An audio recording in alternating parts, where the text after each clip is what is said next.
This is the best way to deal with mental exhaustion. Mental exhaustion weakens us, both physically and mentally. It is something that occurs as a result of having too much to do or think about. Too many decisions, too many intrusive thoughts, too much work, too many obligations, interruptions, worries, the list goes on. On the other hand, it is also not having enough of many things in life. Not enough quality time for yourself, not enough sleep, not enough inner peace and quiet. Read on and find out the many signs of mental exhaustion and how to act before it's too late. We all know how it feels to be outdone on every level. It is important to remember that a tired brain, one that is psychologically exhausted, works and reacts to stimuli completely differently. Neuroscientist Matthew Walker was able to demonstrate in the laboratory that mentally tired people have a more negative perception of their reality. In addition, they are very emotionally sensitive. Sometimes you just get tired. You are exhausted, without strength, alone in your despondency, where everything loses its meaning, its beauty, its spontaneity. A misconception we often have is that psychological exhaustion is due to an ill-fated accumulation of mistakes, bad decisions, failures or disappointments. This is just not true. Most of the time, fatigue is something else entirely.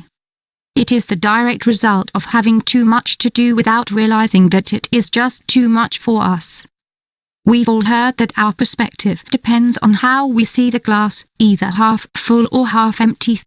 Sometimes just a drop is the last drop, and we reach our limit. Mental exhaustion completely takes over. Mental exhaustion, an all too common problem. Charlie feels satisfied with his life. In fact, he couldn't ask for more. He is a graphic designer. He enjoys his work. He has a wife that he loves, and he just became a father. He is happy with everything and has no major problems in his life. But he begins to see that it is getting harder and harder for him to make decisions. His mood is more irritable. He can't concentrate and he even has trouble falling asleep. He just can't understand what is happening to him. Everything seems fine. In fact, he should feel happier than ever. But in his mind there is a kind of sensor that tells him something is not quite right. If there was someone looking at Charlie's life from the outside, that person could point out several things to him that could possibly keep him from being kicked out. One of the things they would point out, and deep down Charlie already knows, is that he has too many things going on at once. A promotion, new work projects and clients to satisfy, a child, and a loan. He is also in a place in his life where he wants everything to be perfect.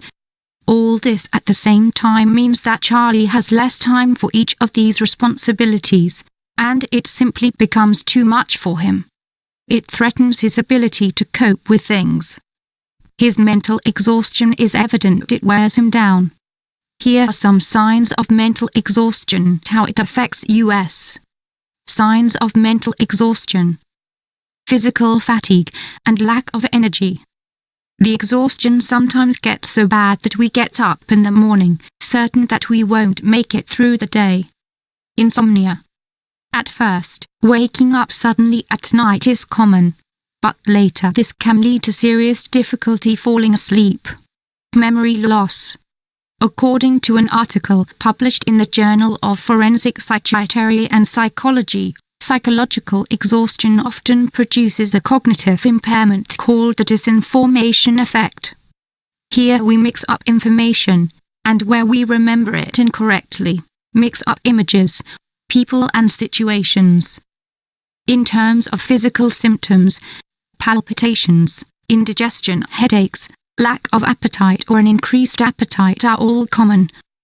On an emotional level, we can become more sensitive and at the same time apathetic, irritable and pessimistic. Another normal sign is anhedonia.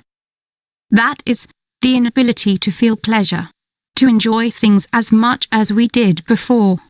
We no longer look forward to things and life becomes grey, with the world seemingly far away.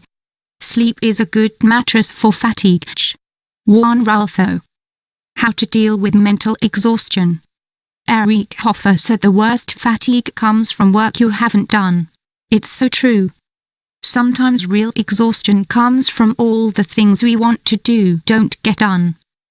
Because of all the daily goals we set for ourselves, but are too much or that we don't get to do. And because of them we have to give up, because we are under too much pressure. So eventually it happens. The last straw comes and it breaks the camel's back. This is where everything goes wrong. So the first thing to do is to realize what is happening to us.